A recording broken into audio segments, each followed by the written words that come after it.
Here is example 5 with the second derivative test, which I think was example 5 for our first derivative test examples. But we're going to do the same one now with the second derivative test just to highlight the differences. So find where the local extrema occur for g of z equals z squared times natural log of z divided by 4. Okay. So step 0, find the domain of our function f of x. In this case we're calling it g of z, but again it doesn't matter what you call the function, all the same principles apply. So find the domain here. Z squared, nothing to worry about there, just a little polynomial. But here we're taking a natural log. So the base of the log doesn't matter, but remember anything you take a log of has to be positive. So what are we taking a log of? We're taking a log of z divided by 4. So it has to be strictly greater than 0, strictly positive there. Okay? So if z over 4 has to be greater than 0, multiply both sides by 4, so we end up with z greater than 0. So this is our domain here. Okay, so the domain, we'll write that up here. Is all the positive real numbers. Okay. In other words, z has to be strictly greater than 0. Okay, so that's what's going on for the domain here.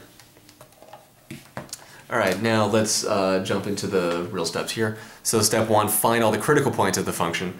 So to find the critical points, we just take a derivative, set it equal to 0, find out where's the derivative undefined. So g primed of z. Okay. So what kind of thing do we have going on here? We have product rule with the chain rule, right? So z squared, that's going to be our first function. And then our second function is going to be natural log of z divided by 4. So product rule, and then when we do the derivative of this guy, we're going to have a chain rule thing. So let's see. Product rule says derivative of the first times the second. Okay, that wasn't too bad. And then plus the first times the derivative of the second. So when you take the derivative of the natural log of a thing, that's 1 divided by that thing. Okay. And then multiply by the derivative of that thing. So that's just a chain rule there. So what's the derivative of z over 4? Well, this is 1/4 times z, so its derivative is just 1/4. Okay, okay, so that's the product rule there. Or that's the derivative for this using the product rule and the chain rule. So let's simplify a little bit. 2z times natural log of z divided by 4. Okay, and then plus what's going on here. So this is a z squared times, if you take 1 divided by z over 4, that's the same thing as just 4 over z. Okay, so 1 divided by z over 4, do the reciprocal thing, flip it 4 over z, and then times this 1/4 that's still out here. So 4 and 4 cancel to leave just the 1. Z squared and z cancel. Okay. So what we end up with is 2z times natural log of z over 4 plus z. Okay. So that's our first derivative. So we want to set this equal to 0 and also figure out where is it undefined. Well, it's going to be undefined when the natural log is undefined. But we know we don't have to worry about that because we already have this domain restriction up here, so z has to be strictly greater than 0. So if z must always be greater than 0, this is always going to be defined. So that's good. It makes things a little bit simpler for us. You know, we don't have to worry about anything like that. So we don't care where this derivative is undefined because that's only going to happen outside of the domain anyway of the original function. And when we look for critical points, you know, we just stay inside the domain. So that's nice. That's really helpful. So now we just want to set this equal to 0. So 2z, let's come back up here. Let's see. So 2z times natural log of z over 4 plus z equals 0. Let's pull out this common factor of z. So what we have is a z times the quantity 2 natural log of z over 4 and then plus 1 equals 0. Okay, so two things being multiplied together equals 0, so either this guy equals 0 or this whole guy equals 0. So z equals 0. Pretty straightforward what we get from that other one, from this one here. So what do we get from this other one here? 2 times natural log of z over 4 plus 1 equals 0. So let's solve this for z now. Okay, so from this z equals 0 we just have this. Now from this one we're going to mess around with this, see what we get. So, and again, we did do this in the first derivative test video, but we'll just do it again here so you don't have to switch back and forth all the time. So subtract 1, divide both sides by 2, so then we end up with natural log of z over 4 equals negative 1/2. Okay, now how do we solve for z here? So to solve for the variable, remember this is just a pre-calculus thing, raise e to both sides.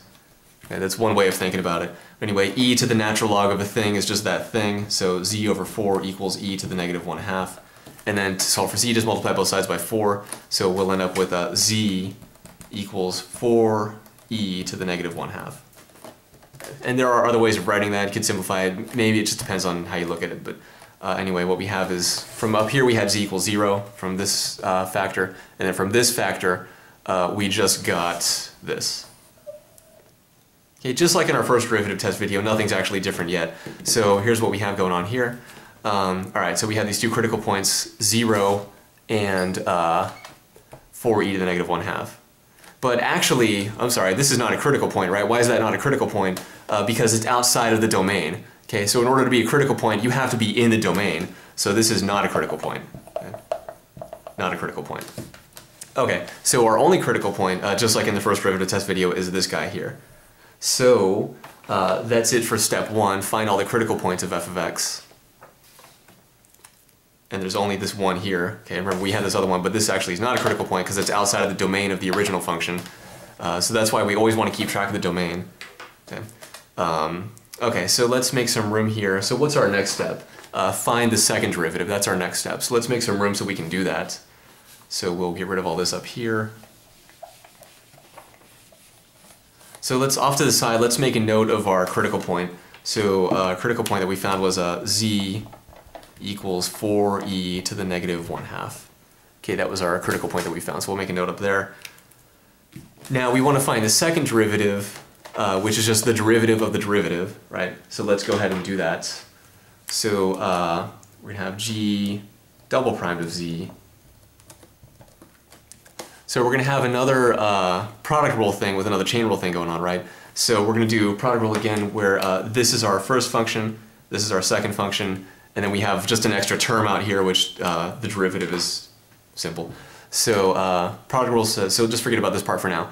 Product rule says this is going to be the derivative of the first, which is 2, times the second, natural log of z over 4, plus the first times the derivative of the second. So what is the derivative of natural log of z over 4? Well, we already figured that out when we did this, right? The derivative of natural log of z over 4 was this, okay, which simplified to this, right? But we'll just write it down like this again and simplify it. So this 1 over z over 4 times 1/4. Okay. So that was the derivative of natural log of z over 4. You know, there's no sense, you know, going through the thought process again. We just know we did it up here, so we can just take it and put it down here. And now we also have to worry about this. Okay, so plus, so that's we just took care of this part here. Now we have to worry about this. Derivative of z is just 1. Okay. So that's good. Okay, so let's simplify a little bit. We'll come up here. So 2 times natural log of z over 4, not much we can do with that. But not a whole lot. Now what's happening here? This is a plus 2z times 4 over z times 1/4, and then plus that 1 still. So what's happening here? 4 on the top, 4 on the bottom, cancel, just leave a 1. Z on the top, z on the bottom, cancel. So we just end up with 2 times natural log of z over 4 plus, what's left over from here? 2 times 1 is just 2, and then plus this 1, so really plus 3 is what's left over entirely. Okay. So our second derivative really isn't too bad, right? That's not terrible there. So here's our second derivative. This is g double prime to z. Okay. And you know, we didn't really have to simplify that much, but it wasn't really too bad, and it is a little bit nicer like this. So that's it for step 2, find the second derivative. Now, step 3, evaluate the second derivative at each critical point C where the first derivative exists. And we only had one critical point altogether, just this one here. So we just want to evaluate the second derivative at this critical point. Okay. So what we want to do is figure out what is g double primed of 4e to the negative 1/2. So we just take our second derivative here and stick in that value. So this is going to be 2 times the natural log of z becomes 4e to the negative 1/2. So this is 4e to the negative 1/2 divided by 4. Okay, so z over 4, here's our z. Okay. And then close parentheses, and we had a plus 3 out there. Okay, so again, we don't care exactly what the value is, we just want to know is it positive, is it negative, is it 0, because that's going to be the next step, provided that the value actually exists. And it looks like we'll be okay. So this is 2 times, what's happening here? 4e to the negative 1/2 over 4, cancel, cancel. So this is natural log of e to the negative 1/2 plus 3. Now, natural log of e to a thing is just that thing, okay? Because you remember the natural log function and the exponential function with base e, they're inverses, right? So they just sort of cancel each other out, roughly speaking. So natural log of e to a thing is just that thing. So this is 2 times negative 1/2 plus 3. 2 times negative 1/2 is negative 1. Negative 1 plus 3 is 2. Okay? So that's it for step 3. Evaluate f double prime to c, or in this case, g double prime to z. Evaluate the second derivative at each critical point where the first derivative exists. Okay? And we did that and we got 2. Now step 4, if this second derivative exists, which it does, it's 2, then apply the second derivative test. So 2 is greater than 0. So from the second derivative test, we have a local min.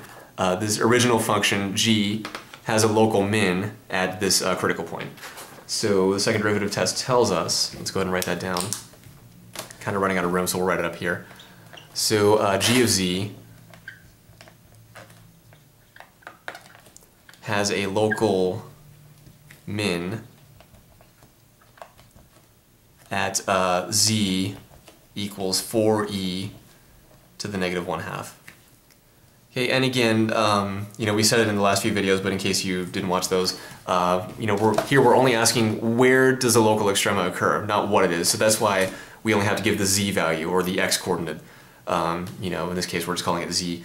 So if we want to know what the actual value is, we have to take this value and plug it back into the original function. But we're not being asked that, we're only being asked where does it occur. So that's why we only give the z value here. But again, we did do this in the first derivative test video, and we did figure out what the actual value was, so you can go back and check that if you want. Link in the description for this video. So anyway, that's another example with the second derivative test. And you know, again, pretty similar to one of the other ones we looked at. It's not too bad. You know, it wasn't a whole lot worse than the first derivative test. So what was nice was that we didn't have to do the sign chart. We didn't have to evaluate the first derivative at a couple different points, you know, in the intervals. But the trade-off was we had to calculate the second derivative. But in this case, it really wasn't too bad, right? And you know, it did simplify kind of nicely, and we didn't have to evaluate the second derivative, but we only have to evaluate it at one point. Okay, so there is a little bit of a trade-off there. And as for which one is better, it's really a personal preference in this case, I'd say. But if you don't like doing the whole sign chart thing, then maybe you'll like this a little bit better. But again, sometimes the second derivative test, it doesn't always work. Sometimes it might be that inconclusive case, but that didn't happen here, so that's good. So that's example 5 with the second derivative test. Example 6 next.